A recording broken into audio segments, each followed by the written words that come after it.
What's going on, guys? Brawlers here, and I'm here to give you guys my quick review of Deliver Us to the Moon. This game was developed by Kyokin Interactive. I don't know how to say that. Kyokin Interactive, published by Wired Productions, and released September 28th, 2018. So I am a couple years late. That's just what I do. Now I'm late because this game just came out on Xbox Game Pass. You know how it goes, guys. I love my Game Pass games. So I figured I would dive in there and give everyone a brief, very brief look, because this game's short. This game's 5 hours long, so I'm going to keep it real short because I don't want to spoil a lot of stuff, so I can't show a lot of footage. Anyway, so Deliver Us to the Moon is a survival walking simulator type game with some puzzle solving involved as well. Basically what's going on in this game, without spoiling it, is I can't really say shit. Basically, you're on the moon, you wake up, and something's gone wrong with your space station. And you need to figure out what went wrong with certain people and what went wrong with the space station, and then you need to escape. So that's all I can really say about the story without spoiling it. So this is the part what I don't like.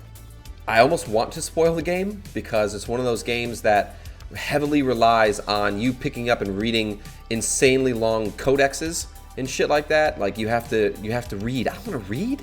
I don't come to video games to read. I don't want codexes to tell the entire story of the game. I want to experience the story through cutscenes or through story-based events and things like that. But the biggest problem I have with this game, and I'm starting off hot right away, I'm coming in hot, guys, is that I had to learn the game through reading dozens and dozens of codexes and papers lying around, and I just don't like when games just make you have to do that. I honestly think that's just like the lazy route when the entire story is dependent on codexes. But anyways, let's just get right into the graphics. So the graphics are pretty nice. I believe they are using Unreal Engine 4, and it does really shine. The lighting looks great. The frame rate on Xbox One X, you can choose between performance mode, which is 60 frames per second 1080p, or you can choose 30 frames per second 4K resolution mode. So I obviously went for the 60 frames per second performance mode, and I was definitely glad I did. The game did have some awful frame drops in some heavy areas with heavy puzzles like electricity or fire. So it did have that, but for the most part, the game held a steady 60 frames per second, so I was happy.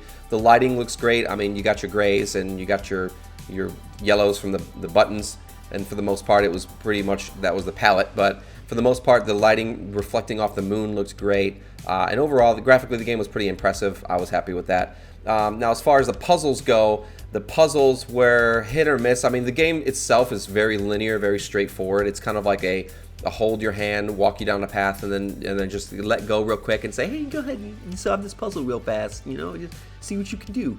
And that's kind of how the game was. But I mean, the puzzles themselves are pretty straightforward. They're pretty fairly easy to solve, I think. Nothing that's gonna rattle your brain and make you think too hard. So it's a game that you would play when you're just kind of in between figuring out which next game you want to play. I mean, the game is about 4 or 5 hours long, like I said. So you're gonna get a decent amount of mileage out of it and some entertainment, but for the most part, I mean, there's some glitches that would just almost killed the game for me completely in the 4 or 5 hours it took me to beat it. As far as, for example, there was one puzzle where you had to float in between a whole bunch of electric currents, and if you touched it, obviously, once or twice, you'd get shocked and die and have to restart it.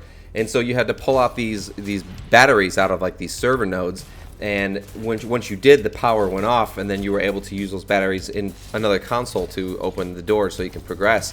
And I remember dying from the electric current, and when I respawned and had to try to finish the puzzle again, I couldn't pick up one of the capsules. The capsule was glitched, so I wasn't able to progress in the story, and I almost had to reload. I had to reload the entire level. And that wasn't just that instance, that was multiple instances. That happened on a few different occasions when I was doing puzzles, and I had to restart the entire level over. Some things just wouldn't show up. So there are some glitches like that. I wouldn't say they're game breaking necessarily, because when I did have to restart, I didn't have to go back too far. I maybe lost like 5 or 10 minutes of time.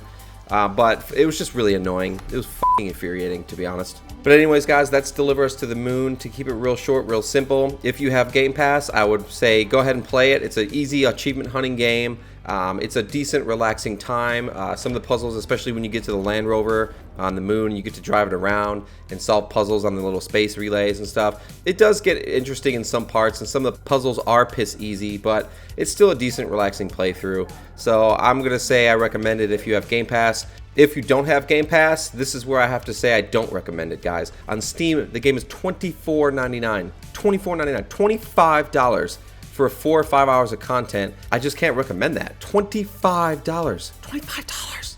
Now, you can find a lot of other gems on Steam for $25. So that's my review of Deliver Us to the Moon, guys. If you've played it, let me know what you think about it in the comments below. Please like, subscribe, and whatever. You guys know what to do. But anyways, in a world full of shitty video games and shady companies, I'm just here to educate and inform.